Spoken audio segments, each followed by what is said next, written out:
నన్ను బలపరచు క్రీస్తు యందు నేను సమస్తము చేయగలను.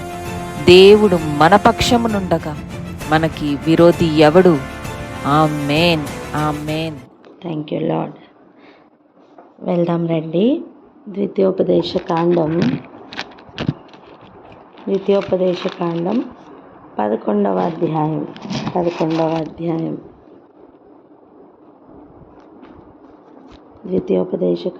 11వ అధ్యాయం.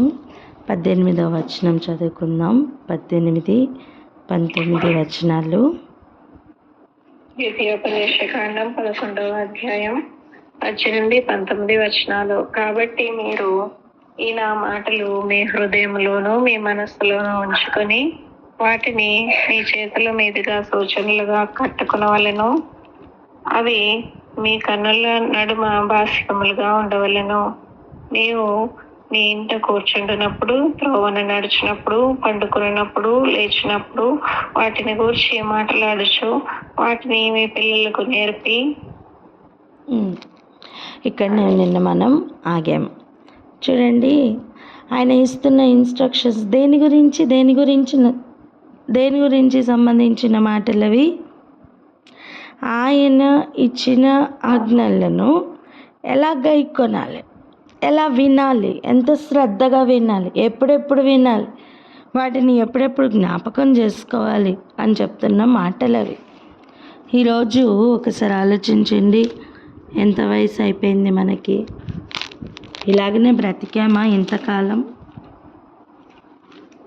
ఉందా మన బ్రతికి? ఇలాగనే ఉండిందా? ఎలా ఉండాలట? కూర్చున్నప్పుడు, లేచినప్పుడు, త్రోవను నడుస్తున్నప్పుడు, పడుకునేటప్పుడు ఆ మాటలే మాట్లాడాలి. ఆయన ఏ మాటలైతే చెప్పారో అవే మాట్లాడాలి. అటువంటి అనుభవంలో మనం అసలు బ్రతికామా? పిల్లలకు నేర్పాలట.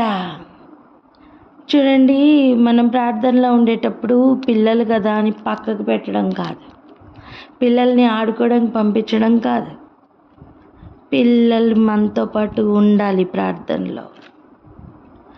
ప్రార్థన అని మనం ప్రత్యేకంగా కూర్చున్నప్పుడు భయానికో ఏదో రకంగా కూర్చోబెడతాం. కానీ ఈ అనుభవం అది కాదు. జీవితమే వాక్యం కోసం బ్రతుకుతున్నట్టుగా, వాక్యమే జీవితం అయిపోయిన అనుభవం అండి అది. కూర్చున్నప్పుడు, లేచినప్పుడు కూడా వాక్యం గురించే మాట్లాడాలి. కూర్చున్నప్పుడు, లేచినప్పుడు కూడా ఆయన ఆజ్ఞల గురించి మాట్లాడాలి. ఇదిలో కల్పించుకుని మాట్లాడేదేం లేదు. ఆయన ఏది చెప్పారో ఆ మాటల్ని, ఆయన ఏది ఆజ్ఞాపించారో ఆ విధుల్ని నువ్వు పిల్లలకి నేర్పే పద్ధతి. పగలు ప్రతీకారాలు కాదు మన పిల్లలకు నేర్పించాల్సింది. వాళ్ళు మనల్ని ఏమన్నారు, వీళ్ళు మనల్ని ఏమన్నారు, అవి కాదండి వాళ్ళకి పంచి ఇవ్వాల్సింది. నువ్వు ఆస్తులు అంతస్తులు సంపాదించి ఇచ్చినా ఇవ్వకపోయినా దేవుడు లెక్క అడగరు నానా. వాక్యం నేర్పిస్తున్నావా లేదా? నేర్పించావా లేదా? ఒక్కసారి ఆలోచన చేద్దాం. రెండోది, వాక్యం నేర్పించే అవకాశం లేని అనేక తల్లిదండ్రులు ఉన్నారు. బ్రతికే వాక్యమై మార్చుకుని బ్రతుకుతున్న వారు ఉన్నారు. వారి ప్రవర్తన ఫలం పిల్లలు అబ్జర్వ్ చేస్తూ ఉంటారు. చూడండి, ఒక సిచ్యువేషన్ ఏదైనా వచ్చినప్పుడు మనం ఎలా రియాక్ట్ అవుతున్నామో మన పిల్లలకు మనం ప్రత్యేకంగా చూపించాల్సిన అవసరం లేదు. ఒక టెక్స్ట్ బుక్ బాగా గుర్తుంటుందా? ఒక వీడియో బాగా గుర్తుంటుందా? చెప్పండి. వీడియోనే బాగా ఎలా గుర్తుంటుందో మనమందరం మన జీవితాల్లో మన ప్రవర్తన ఒక వీడియో వంటిదండి. హల్లెలూయా. మన పిల్లలకి మనం మన మన జీవితాన్ని ఒక వీడియోగానే చూపిస్తున్నాం. ఎలా బ్రతుకుతున్నాం, ఎలా నడుస్తున్నాం, ఎలా మాట్లాడుతున్నాం, ఒక్కొక్క సిచ్యువేషన్ ఎలా హ్యాండిల్ చేస్తున్నాం, ఎలా ఎదిరిస్తున్నాం, ఎలా విధేయత చూపిస్తున్నాం, ఎలా అవిధేయత చూపిస్తున్నాం, ఎలా తిడుతున్నాం, ఎలా భరిస్తున్నాం, ఎలా ఏడుస్తున్నాం. చేస్తున్న ప్రతి పని పిల్లలకి ఒక వీడియో వంటిది. వాళ్ళు ఆ సిచ్యువేషన్కి వచ్చినప్పుడు వాళ్ళకి ఆటోమేటిక్గా ఇది సబ్కాన్షియస్ మైండ్లో నుంచి బయటకు వచ్చి వాళ్ళకి ఇది జ్ఞాపకం వస్తూ ఉంటుంది. వాళ్ళు అలాగే బిహేవ్ చేయడానికి ప్రయత్నం చేస్తూ ఉంటారు. కాదంటారా? అవునమ్మా. అవునా? సో ఎవ్రీ ఏరియాలో ఒక్కసారి ఇప్పుడు ఆలోచిద్దాం. ప్రభువు కూర్చుంటున్నప్పుడు, నించుంటున్నప్పుడు, పడుకునేటప్పుడు, లేచినప్పుడు ఆయన మాటల గురించి మాట్లాడుకుంటున్న ఒక అనుభవం ఉందనుకోండి. పిల్లలకి నువ్వు ఆ వీడియోనే చూపిస్తున్నావు. వారు కూర్చుంటున్నప్పుడు, వారు లేచినప్పుడు వారి పిల్లలకి అది నేర్పిస్తారు. హల్లెలూయా. నువ్వు తక్కువ స్కేల్లో నేర్పిస్తున్నావు, వాళ్ళు ఎక్కువ స్కేల్లో నేర్పిస్తారు. అమ్మా, ప్రతిదాన్ని అభివృద్ధి పరుచుకుంటున్న వారే కదా పిల్లలు. మనం కొంచెం అవివేకంగా ఉంటే వాళ్ళు దాన్ని ఎక్కువగా చేస్తారు. అదే మనం కొంచెం వివేకంగా ప్రవర్తించగలిగితే వాళ్ళు దాన్ని కూడా ఎక్కువ చేసుకుంటారు. నీ తరతరాలకి ఆశీర్వాదకరంగా ఉండడము అంటే నువ్వు కనపడని జీవితం వేరు, కనిపించే జీవితం వేరు. దేవుడు బ్లెస్ చేస్తున్న ఏరియాలో, దేవుడు విడిచిపెట్టిస్తున్న ఏరియాలు ఎన్నెన్నో. ప్రతిదీ లెక్కలోనికి వస్తుంది. ఇక్కడనే ఆగి ప్రార్థన చేద్దాం. అయ్యా, గడిచిన సంవత్సరాలను బట్టి క్షమించండి ప్రభా. ఇక్కడ నుంచి కూర్చున్నా, లేచినా, నించున్నా, ఏ పని చేస్తున్నా, ఎలా ఉన్నా మేము మీరిచ్చిన వాక్కును, మీరిచ్చిన మాటలను ముచ్చటించుకుంటామయ్యా. మీ ఆజ్ఞలను మాట్లాడుకుంటామయ్యా. మా చేతులకు కట్టుకుంటాం, మా నుదుటి మీద కట్టుకుంటాం. మా తలంపులన్నీ అవే, మా హృదయంలో నిండినవన్నీ అవే అని మార్చుకుంటాం.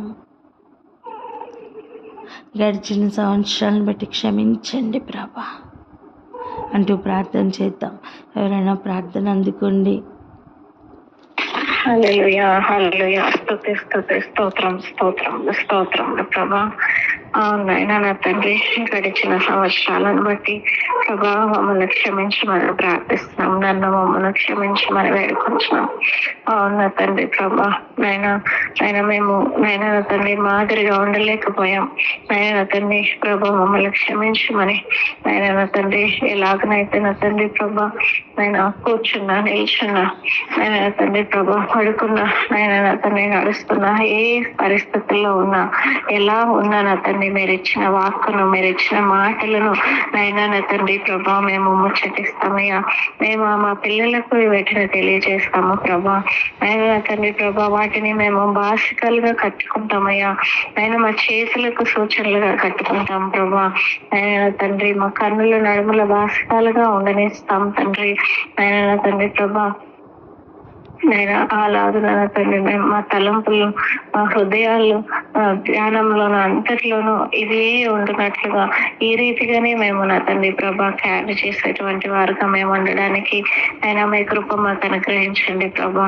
మమ్మల్ని క్షమించి నా తండ్రి రాజా మరి ఒక దినమును మీరు అనుగ్రహించినందుకు వందనాలు.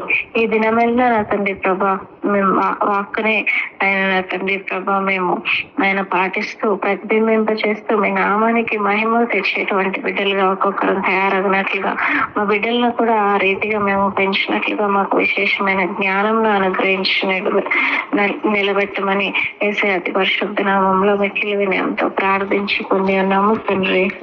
ఆమేన్, ఆమేన్. సో హృదయంలో ఏవి ఉంచుకోవాలట? ఆయన మాటలు. చెప్దాం ఏంటి? ఆయన మాటలు ఉంచుకోవాలి. ఆయన మాటలు ఉంచుకోవాలి. ఆయన మాటల్ని వినాలి. అదేదో ఒక రోజు 2 రోజులు కాదు, అది ఒక జీవిత శైలిగా మారాలి. చెప్పండి, అది ఎలా మారాలి?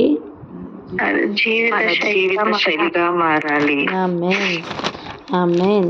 ఇలా మార్చుకుంటూ ముందుకు వెళ్ళడానికి ప్రయత్నం చేద్దాం.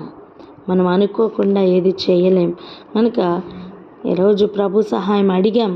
ప్రభు ఖచ్చితంగా సహాయం చేస్తారు. నమ్మి ముందుకు వెళ్దాం. ఇప్పుడు 20వ వచనం చూడండి. నీ ఇంటి ద్వారబంధముల మీదను నీ గౌనుల మీదను వాటిని వ్రాయవలెను. అంటే ఎక్కడ చూసినా వాటి నమూనాలు కనబడాలి. ఆయన ఆ మాటల యొక్క ప్రభావం మనకి పడాలి. అంటే మన కన్నులు కూడా చూస్తున్న ప్రతి ఏరియా మన కన్నులు వెళ్తాయి చూడండి. ఇంటికి రాగానే గోడల మీదకి వెళ్తాయి, గోడల మీద, ద్వారబంధం మీద, ఇలా ప్రతి ఏరియాలో గౌనుల మీద అంటే ఆ ద్వారబంధాలు వంటి గుమ్మాలు అక్కడంతా కూడా ఏం కనపడాలి? ఆయన మాటలు కనపడాలి. చూడండి, మనకు అనిపించవచ్చు గౌనుల మీద మనం రాయాలి అంటే ఈ చర్చెస్లో కనుక, లేకపోతే ఇలా వాక్యాలు రాసుకొని పెట్టుకుంటారు కదా, అదొక్కటే అనుకొని భ్రమపడద్దు. విన్నారా? ఈరోజు వెళ్ళి లేదా రేపో ఎప్పుడో షాపింగ్కి వెళ్ళి మొత్తం అవే పటాలు వాక్యపు పటాలు తెచ్చుకొని తగిలించుకున్నంత మాత్రాన సరిపోదు నానా. హలో, సరిపోదు. సమాజ మందిరంలో ఉండి కూడా సమాధుల్లో బ్రతికిన వాని వలె ఉన్న అనుభవాలు అనేక మంది దేవుడు దృష్టాంతాలుగా చూపించారు. అది కాదు దాని అర్థం. అంటే అంతే కాదు దాని అర్థం. వింటున్నారా? మనకి కొంచెం వ్యత్యాసం ఉంది. ఎట్లా అంటే ఆ వాక్యం లేదా ఆ పటంలో ఆ ఉన్న వాక్యం నీ జీవితంలో కనిపిస్తున్నప్పుడు ఆటోమేటిక్గా ఆ గుమ్మంలో నుంచి నడుస్తున్నప్పుడే వాటి యొక్క ప్రభావపు శక్తి అనుభవిస్తారు. హల్లెలూయా. హల్లెలూయా. కొంచెం అర్థం చేసుకుందాం. ఒక ఇంటిలో ఒక గొడవ అవుతుంది అనుకోండి, ఏదో అన్నెసరీ చిరాకు ఏదో అవుతుంది అనుకోండి, నువ్వు ఇంట్లోకి ఎంటర్ అవ్వగానే వాళ్ళు మాట్లాడకపోయినా సరే, ఆ కామ్నెస్లో ఉన్నా సరే, ఆ చిరాకు యొక్క ప్రభావం, ఆ సెగ నీకు తగలదా? చెప్పండి. ఎగ్జాక్ట్గా అలాగనే ఒక పవర్ రిలీజ్ అవుతూ ఉంటుంది ఆయన మాటల్లో. అండ్ ఒకటి ఆలోచించండి, ఒక మాట నీ హృదయంలో పడింది, కానీ దాని గురించి నువ్వు మాట్లాడుతున్నప్పుడు జీవజలపు నదులు బయటికి ఉబికి పారుతాయి. నీ వాతావరణంలోనికి ఆయన మాటల యొక్క పవర్ రిలీజ్ అవుతుంది. అప్పుడు నీ ఇల్లంతా దాంతో నిండుకుంటుంది. అప్పుడు నీ గౌన్లో నుంచి, నీ ద్వారబంధంలో నుంచి ఒక వ్యక్తి లోపలికి వస్తున్నప్పుడు ఆ పవర్ వాళ్ళని తాకుతుందండి. మీరు నమ్మినా నమ్మకపోయినా ఇది సత్యం. చూడండి, ఇది అనుభవించే వారికి అర్థమవుతుంది. ఎందుకంటే ఒక ఎగ్జాంపుల్ చెప్తా వినండి. నువ్వు ఒక తండ్రి ఒక కుమారునికి ఆస్తి ఇవ్వలేదనుకోండి, ఆ కుమారుడు క్లెయిమ్ చేయడానికి కోర్టులు ఉన్నాయి, అవునా? కోర్టు దగ్గరికి వెళ్ళి కేసు వేస్తే నేనే వారసుని అని చెప్తే ఆ వారసత్వాన్ని బట్టి ఆ ఆస్తి ఒక 100 ఎకరాలు 200 ఎకరాలు పొలం కావచ్చు, లేదా ఒక 10 ఇల్లులు కావచ్చు, ఏదైతే మనం గొప్పది అనుకుంటున్నామో ఆ ఆస్తిని క్లెయిమ్ చేయడానికి కోర్టులు ఉన్నాయి, చట్టాలు ఉన్నాయి, హెల్ప్ చేస్తారు. క్లెయిమ్ చేస్తావు, గొడవ పడైనా సరే ఆ ఆస్తి తెచ్చుకోవచ్చు, పట్టాలు తెచ్చుకోవచ్చు, స్వతంత్రించుకోవచ్చు కుమారుణ్ణి అని చెప్పి, అవునా? అవునా కాదా చెప్పండి. అవును. అవును.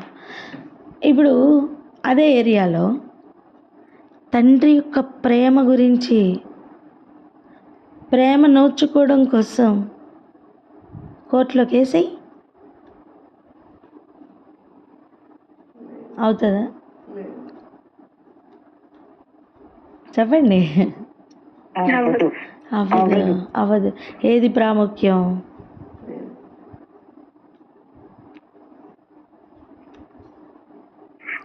ఏది ప్రాముఖ్యం?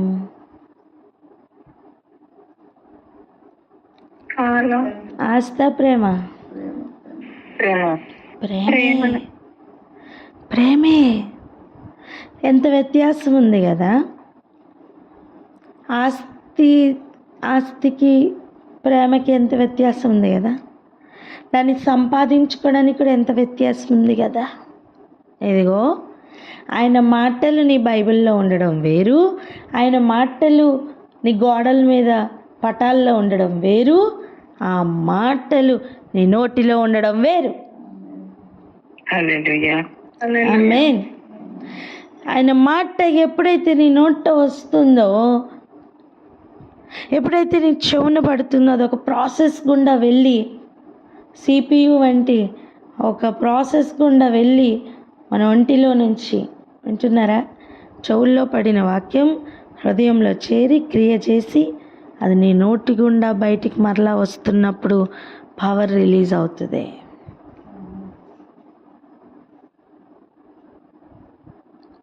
ఆ పవర్ రిలీజ్ అవుతున్నప్పుడు అది పిల్లల్లోనికి వ్యాపిస్తుంది, అది నీ కుటుంబంలోనికి వ్యాపిస్తుంది, అది నీ ఇంటిలోనికి వ్యాపిస్తుంది. అది ఒక వ్యక్తి కనుక అలా ద్వారబంధంలో నుంచి లోపలికి వస్తున్నా లేదా బయటికి వెళ్తున్నా ఆ ఫీల్ ఉంటుంది. ఆమేన్. ఆమేన్. హల్లెలూయా. అలాగున మన కుటుంబాలు మారాలట. హల్లెలూయా. ఇది నువ్వు నీ వారసత్వాన్ని క్లెయిమ్ చేయడం వల్ల నువ్వు క్రిస్టియన్ అని చెప్పుకుంటున్నావేమో, కానీ నిజంగా క్రైస్ట్లో ఉంటేనేనండి క్రిస్టియన్.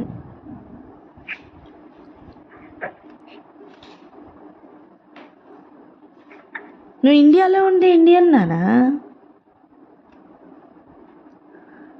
నువ్వు బయట ఎక్కడో ఉండి కూడా నేను ఇండియన్ అని చెప్పుకోవచ్చు, కానీ ఆ ఇండియా గాలి తగులుతుందా, ఇండియాది ఏదైనా ఆ నీరు తగులుతుందా, ఏదైనా ఉంటుందా? పేరుకు మాత్రం చెప్పుకుంటావు అంతే. అలా కాదు దేవుడు ఆశపడుతుంది. ఆయన చెప్పిన మాటలు నీ చెవున పడి వాటిని నువ్వు ఒక ప్రాసెస్ చేసి దానిని నీ నోటి గుండా బయటికి తీసుకుని వస్తూ నీ పిల్లలకి నేర్పించలేని ఒక దౌర్భాగ్య స్థితి ఉందా? ఈరోజు దాన్ని బట్టి రిగ్రెట్ అవ్వు.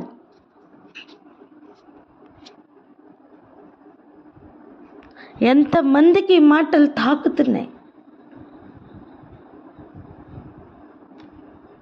తాకుతున్నాయా? ఏమైనా క్రియ చేస్తున్నాయా?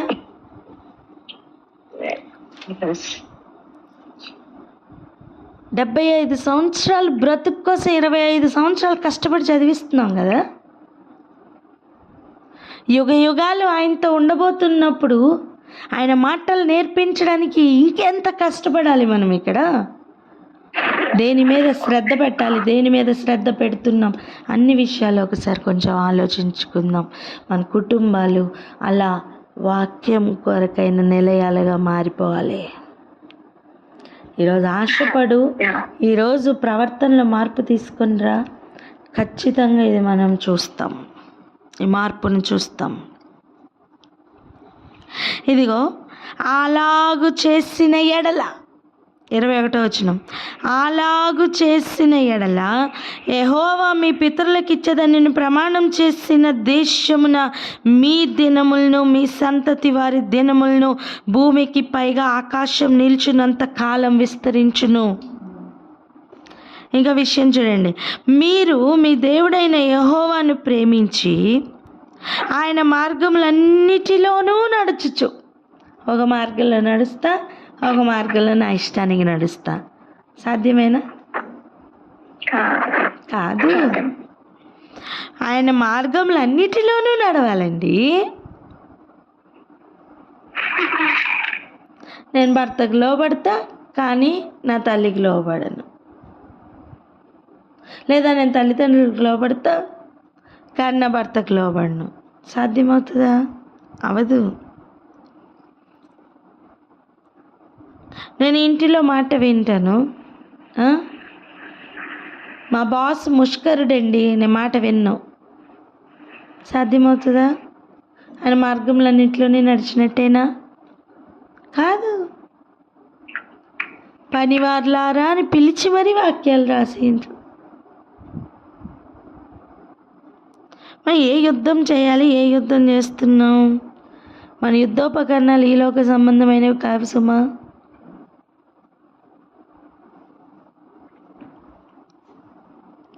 ఆయన మార్గంలన్నిటిలోనే నడవాలి, ఆయన హత్తుకోవాలి.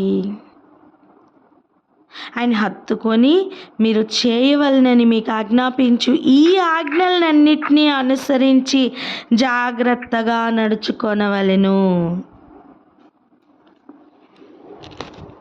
23వ వచనం.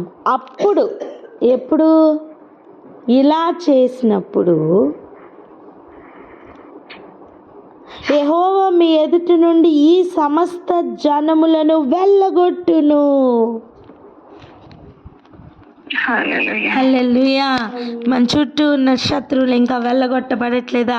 కారణం మనం ఇంకా ఆయన చెప్పిన పాకానికి రాలేదు. మనం ఎప్పుడైతే ఆయన చెప్పిన పాకానికి వస్తామో ఆయన ఈ సమస్త జనములను వెళ్ళగొడతారట.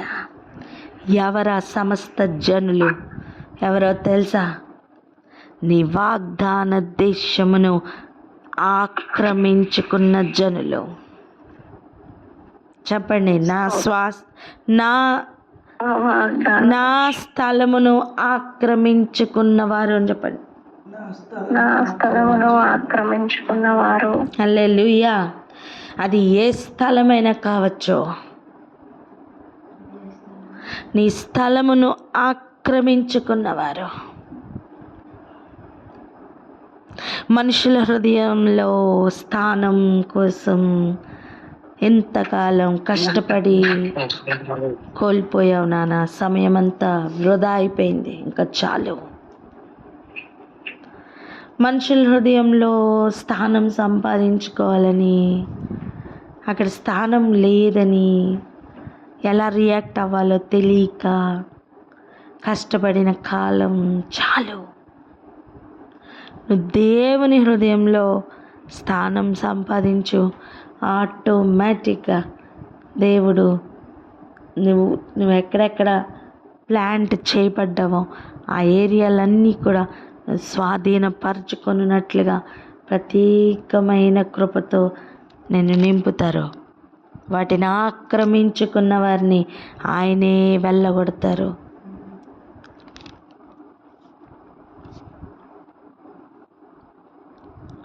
నువ్వు స్వాధీనపరచుకుంటావు.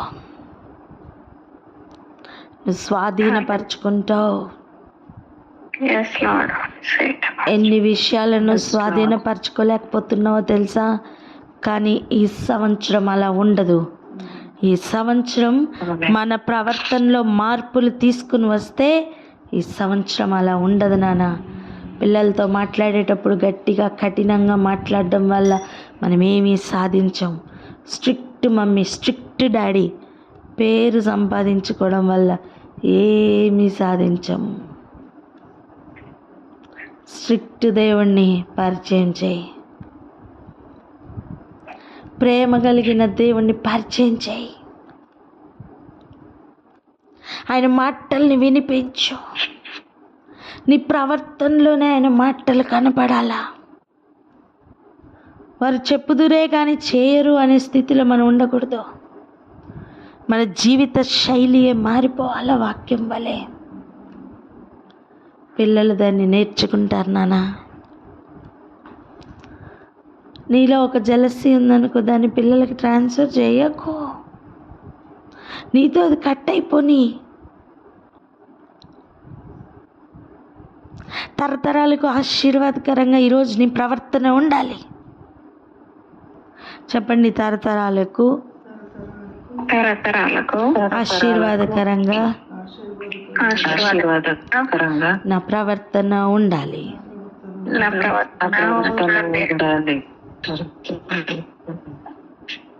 హల్లెలూయా. రెండవది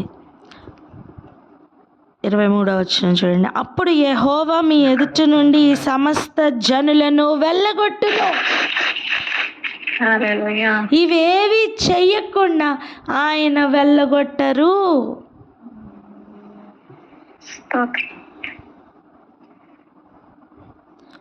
మీరు మీకంటే బలిష్ఠులైన గొప్ప జనముల దేశములను స్వాధీనపరచుకొందురు. నువ్వు ఇంట గెలవకుండా రచ్చా గెలుస్తావు? గెలవలేవా? గెలవలేవు. ఆయన చెప్తున్న మాట చూసారా? మీరు మీకంటే బలిష్ఠులైన గొప్ప జనం, ఆ జనుల యొక్క దేశములను స్వాధీనపరుచుకుంటారట. హల్లెలూయా. ఇవన్నీ ఎప్పుడు సాధ్యం? ఆయన ప్రేమించి, ఆయన మార్గంలో నడుస్తూ, ఆయన మాటల్ని వింటూ అది పిల్లలకి నేర్పించినప్పుడు.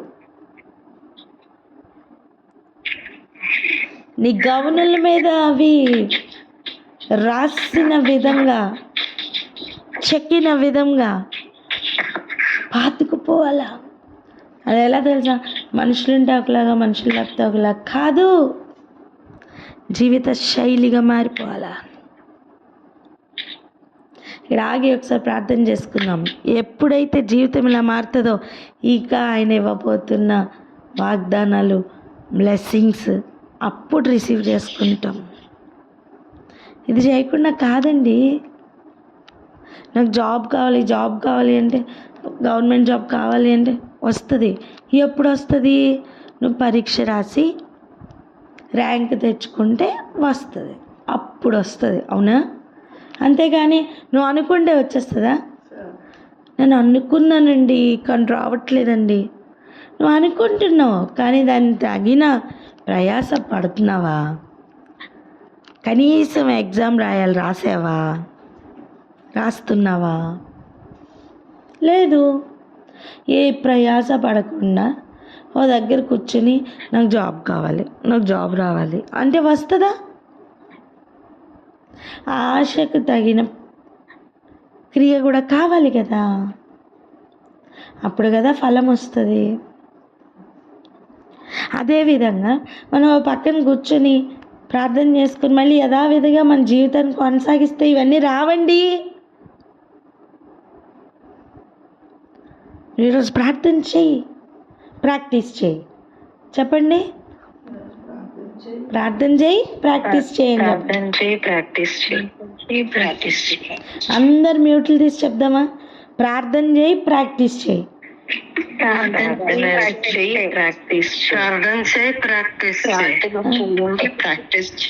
మిగిలిన వాళ్ళు నిద్రపోతున్నారా? మ్యూట్లు తీసి చెప్పండి. ప్రార్థన చేస్తాను, ప్రాక్టీస్ చేస్తాను అని చెప్దాం.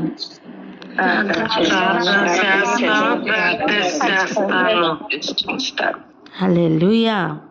అప్పుడు ఏం జరగబోతుందో కావాలా వద్దా? ఇది చెయ్యకుండా ఇది స్వాతంత్రించుకోలేం. వాగ్దాన పూర్వకంగా ఉన్న వాక్యాలను ఇప్పుడు రిసీవ్ చేసుకుందాం రండి. 23వ వచనం నుండి. అప్పుడు యెహోవా మీ ఎదుట నుండి ఈ సమస్త జనులను వెళ్ళగొట్టును. మొదటిది. రెండవది, ఈ గొప్ప జనుల దేశములను స్వాధీనపరచుకొందురు. రెండోది. 3, మీరు అడుగుపెట్టు ప్రతి స్థలము మీది అగును.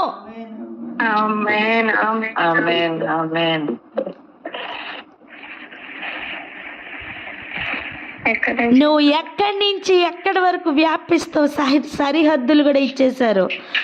ఎక్కడి నుంచి తెలుసా? అరణ్యము మొదలుకొని లెబానోను వరకు మొత్తం నీదే. నువ్వు స్వాధీనపరచుకుంటావు. ఒక నది నుండి సముద్రం వరకు నువ్వు స్వాధీనపరచుకుంటావు. యూఫ్రటీస్ నది మొదలుకొని పడమటి సముద్రం వరకు నీ సరిహద్దు వ్యాపిస్తుంది. హల్లెలూయా. సరిహద్దులు ఆల్రెడీ నియమించారు నానా. ఇంతగా నువ్వు స్వాధీనపరచుకొని వ్యాపించాలి అంటే నీ ఇల్లు, నువ్వు ఎక్కడున్నావు, నీ వర్క్ ప్లేస్ నీకు ల్యాబొరేటరీ.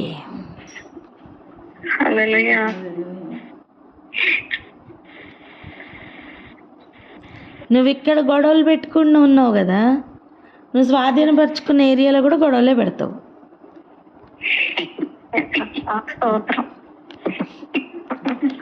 అర్థమైందా? కానీ ఇక్కడ నువ్వు దీర్ఘశాంతమును ప్రాక్టీస్ చేస్తున్నావే. నువ్వు ఎలాంటి పరిస్థితుల్లోనైనా బయట నుంచి ఉన్న ఎక్స్టర్నల్ స్టిమ్యులైకి సంబంధం లేకుండా మంచితనాన్ని ఫలిస్తున్నవే, ప్రేమను ఫలిస్తున్నవే. నువ్వు స్వాధీనపరచుకుంటున్న స్థలములన్నిట్లోనూ నీ కీర్తి వ్యాపిస్తుంది. అవే మాటలు వ్యాపిస్తే, అదే మంచితనం వ్యాపిస్తుంది. నువ్వు అడుగు పెడుతున్న ప్రతి స్థలంలో ఒక పవర్ రిలీజ్ అవుతుంది. ఆమేన్ అని చెప్పరే. అర్థమైందా? లేకపోతే నీ కుళ్ళి, నీ కుషిద్ధం, నీ జలసి, నీ అసూయ ఇవి వ్యాపిస్తాయి. అప్పుడు దేవుడు ఏం చేస్తారు తెలుసా? అమ్మో ఏళ్ళని తీసుకెళ్ళి అక్కడ పెడితే ఆ ఉన్న స్థలం కూడా పాడవుతుందని. ఏ వ్యాపించేది లేదు నాన్న. నువ్వు ఇక్కడే నీ తీగ కట్, నీ ప్రయాణం ఆగిపోద్ది. ఎంతమందికి అర్థమవుతుంది? చూడండి, ఒక అద్దె ఇంటి నుంచి ఒక నువ్వు పర్మనెంట్ ఇల్లుకి, లేకపోతే ఒక మంచిగా నీ ఆశ కొద్దీ కట్టుకున్న ఇంటికి నువ్వు షిఫ్ట్ అవుతున్నావు నాన్న. నీకు అస్సలు పనికిరాని పాత్రలు కొన్ని ఉన్నాయి అనుకో, వాటిని కూడా మూట కట్టుకుని ఆ కొత్త ఇంటికి తీసుకెళ్తావా?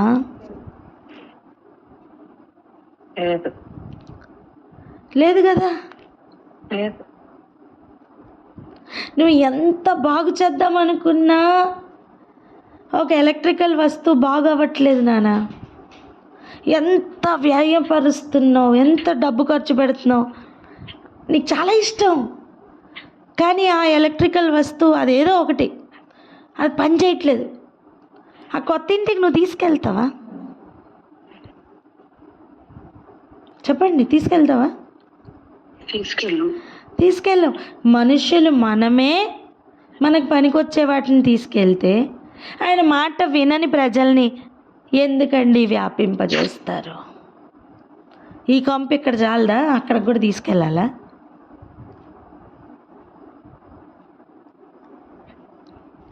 ఈ గ్రహింపు లేని మనస్తత్వం ఇక్కడ చాలదా, మళ్ళీ అక్కడికి కూడానా? ఏంటి, యూఫ్రటీస్ నది మొదలుకొని సముద్రం దాకా అవసరమా అండి? అలా కాకుండా మార్పు పొందిన అనుభవంలో ఉన్న జీవితాల ఆయన అక్కడికి కూడా తీసుకుని వెళ్ళి వ్యాపింపజేస్తారు.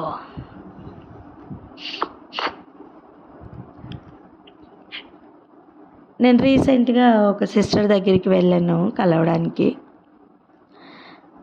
చాలా ఆశతో కలవాలనిపించింది. ఒక ప్రేరేపణతోనే నేను ఆ సిస్టర్ని కలవడానికి వెళ్ళినప్పటికీ ఆవిడ షింక్ దగ్గర నించొని ఒక మొక్కని రివర్స్లో అంటే పీకిన మొక్క వేరే దగ్గర నాటడం కోసం షింక్ దగ్గర నించొని రివర్స్లో ఆ మొక్కని పైకి పట్టుకొని ఆకులు వెనకతల కొన్ని చీడ ఆకులు, గుడ్లు పెట్టిన ఆకులు ఉంటే వాటిని తెంపేస్తున్నారు. ఏం చేస్తున్నారు అక్క అని అడిగితే ఆవిడ చెప్పిన సమాధానం ఏంటో తెలుసా? ఒరే ఇది ఎక్కడి నుంచి తీసుకుని వెళ్ళి మా ఇంట్లో నాటితే ఈ చీడ అక్కడ కూడా వస్తుందిరా, అందుకే ఈ ఆకులు ఎక్కడే తెంపేస్తున్నాను అన్నారు. వింటున్నారా? ఒక మనిషిగా మనమే చెడ్డదానిని మన ఇంట్లో నాటుకోవడానికి ఇష్టపడం. మరి దేవుని ఇంటిలో మనం మారకుండా నాటుకోవాలని ఎలా ఆశపడతారు దేవుడు? ఆయన మాట వినని వారు ఆయనకి ఎందుకండి? అడగండి అలాగే. ఆయన మాట వినని వారు ఎందుకండి? ఆయన మాట వినని వారు ఆయనకి ఎందుకు? అడుగుదాం అందరం. ఆయన మాట వినని వారు ఆయనకి ఎందుకు?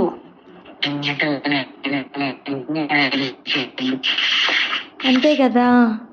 నీకు 10 మంది పిల్లలు ఉన్నారు నాన్న, నీ మాట వినే వాళ్ళనే కదా నువ్వు ఎక్కువ ప్రేమిస్తావు. వింటున్నారా? నీకున్న 10 మంది పిల్లల్లో నువ్వెవరిని ఎక్కువ ప్రేమిస్తావు? నీ మాట వినే వాళ్ళనే కదా. దేవుడు కూడా అంతే కదా.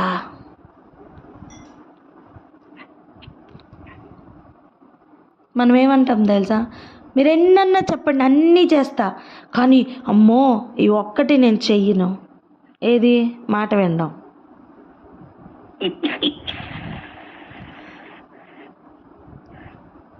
ఆ ఏరియాలోనే మనం ఫెయిల్ అయిపోతున్నాం నాన్న.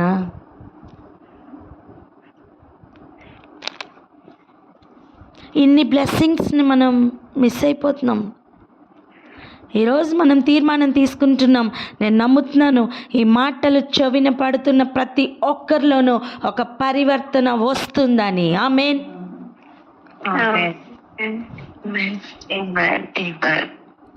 ఇప్పుడు నమ్మండి, ఈ వాగ్దానాన్ని ఇప్పుడు రిసీవ్ చేసుకుంటే ఇంకా బాగుంటుంది.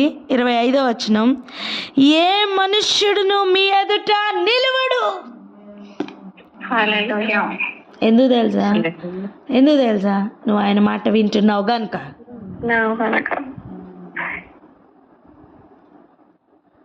నువ్వు ఆయన మాట విను, నిన్ను దేవుడు ఎలా వెలిగిస్తారో చూడు. నువ్వు ఆయన్ని ప్రేమించి నీ ప్రయారిటీస్ అన్నీ మార్చుకొని నీ పరిస్థితుల్ని దాటి ఆయన్ని ప్రేమించు. ఒక మరణం నిన్ను ఆపకూడదు నాన్న ఆయన మాట వినడానికి. ఒక శ్రమ నిన్ను ఆపకూడదు. ఒక్కొక్క పరిస్థితి నిన్ను ఇంకా దగ్గర చేయాలి. కొంతమంది సాకులు చెప్తారు. ఎందుకమ్మా ఈరోజు ప్రార్థన చేసుకోలేదు? సాకులు. ఆ సాకుల మధ్యలో ఆయన మాట వినడానికి ప్రయత్నం చేస్తే నీకు తెలుసా, ఏసే నీకు పడిపోతారు నాన్న. నిజం నిజం. ఇటువంటి విశ్వాసం నేను ఇశ్రాయేలీలోనైనా చూడలేదు అని కొంతమందితో ప్రభు చెప్పారు కదా. ఎలా చెప్పారు?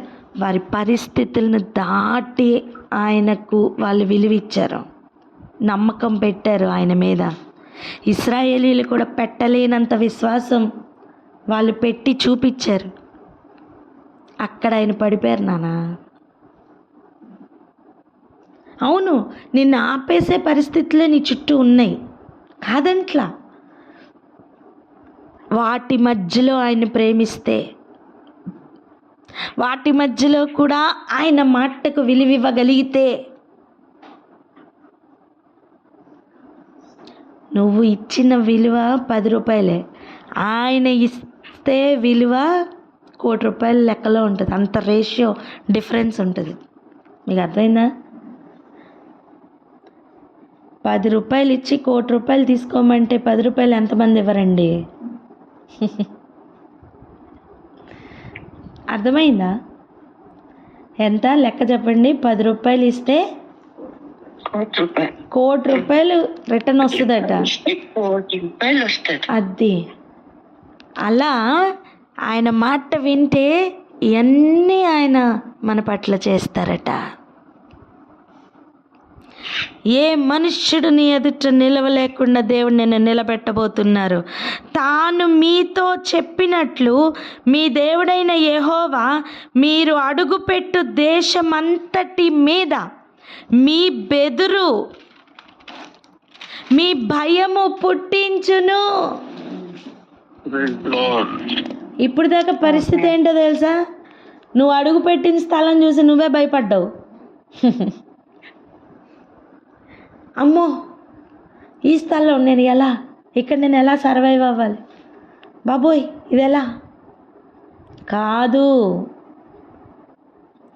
నీ భయం, నీ బెదురు ఆ స్థలం మీద ఉండబోతుంది, ఆ జనులకు కలగబోతుంది.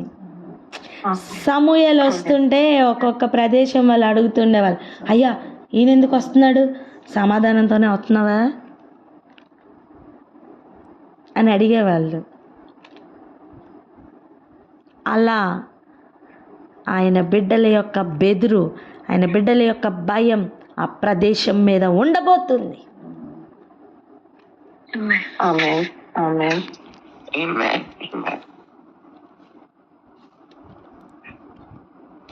ఈరోజు నీకు ఉన్నతమైన స్థానం దేవుడు ఇచ్చారు నాన్న. నువ్వేది పలుకుతున్నావో ఒకసారి ఆలోచించు. నీ నోటిలో నుంచి రావాల్సిన మాటలు ఆయన మాటలు.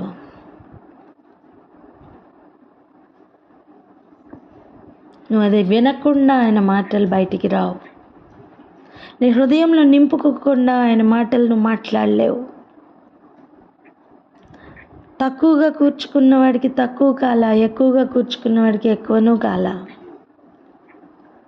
ఒక్క అసూయపు ఆలోచన, ఒక్క స్వార్థపు ఆలోచన చాలు, నీ హృదయం అంతా మారిపోతుంది కదా. నీ జీవితం అంతా చీకటమయమైపోద్ది. ఆ చీకటికి పవర్ ఎక్కువ, వెలుగుకి పవర్ ఎక్కువ ఉందా? ఖచ్చితంగా వెలుగుకే పవర్ ఎక్కువ ఉంది. వెలుగును కూడా చీకటిమయం చేసుకునే అంత ఆలోచనలు మన మైండ్లో పరిగెట్టేసే అంత అవకాశం చీకటికి ఎందుకు ఇవ్వాలి? ఒక్కసారి వెలుగు యొక్క పవర్ ఎంతో నువ్వు కనిపెట్టు. ఏసే పలికారు నానా. భూమి నిరాకారంగా శూన్యంగా అయిపోయిన సమయం కూడా వెలుగు కమ్మని పలికితే అది వచ్చిందండి.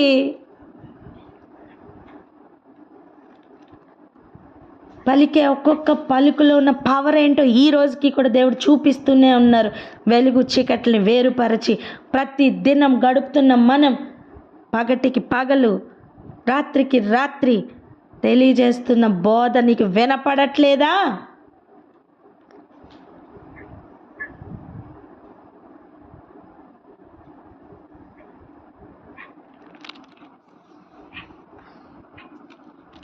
ఎన్నో ఎన్నో కార్యాలు చేయాలని ఆయన ఆశపడుతుండగా ఈరోజు సబ్మిట్ చేసుకుందామా, ఫలిద్దామా?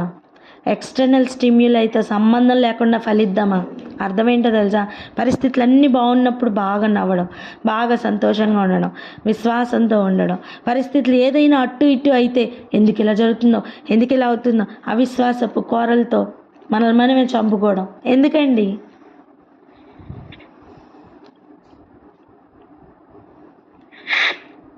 పరిస్థితులను దాటి ఆయన ప్రేమిద్దాం. ఒక శ్రమ, కరువు, ఖడ్గం, ఒక చావు, ఒక జననం, ఉన్నతమైన స్థితి, దీన స్థితి, వస్త్రహీనత, డబ్బున్న స్థితి, ఏది కూడా ఆయన ప్రేమ నుండి ఎడబాపలేని ఒక స్థితిలోనికి, స్థాయిలోనికి పరుగులు పెడదాం. తయారవుదాం అలా. ఇవన్నీ ఎప్పుడు సాధ్యమవుతాయి తెలుసా? నువ్వు కూర్చున్నా లేచినా ఏం మాట్లాడుతున్నావు ఒకసారి నీ పిక్చర్ని ఒకసారి వెనక్కి వేసుకో, ఒకసారి రీల్ వేసుకో. ఉంటాయి కదా మా చిన్నప్పుడు అని స్టార్ట్ చేస్తావు కదా, ఇప్పుడు స్టార్ట్ చేయి.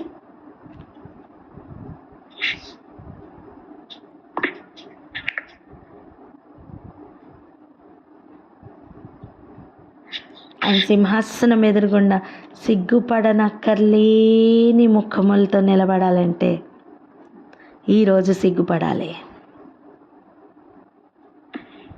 నీ పిల్లలకి నువ్వేం నేర్పిస్తున్నావు? నీ చుట్టూ ఏం మాట్లాడుతున్నావు, అనుదినం ఏం మాట్లాడుతున్నావు, కూర్చున్నప్పుడు ఏం ఆలోచిస్తున్నావు, లేచినప్పుడు ఏం ఆలోచిస్తున్నావు, రాత్రులు పడుకునేటప్పుడు ఏం ఆలోచిస్తున్నావు, ఉదయాన్ని లేవంగానే బోలెడని పనులు ముందు కనిపిస్తాయి కదా, వాటన్నిటి మధ్యలో ఆయన మాటలే పలుకుతున్న అనుభవంలోకి వెళ్దామా? ఇవన్నీ బ్లెస్సింగ్స్ వెయిటింగ్. దాని అర్థం ఏంటో తెలుసా? ఆయన మాటలు మనలో లేవు అంటే ఇవన్నీ మనం కోల్పోయామనే కదా.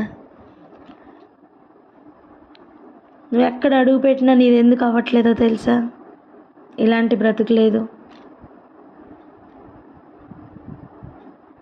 ఎందుకు బెదిరిపోతున్నావు తెలుసా? ఈ బ్రతుకు లేదు.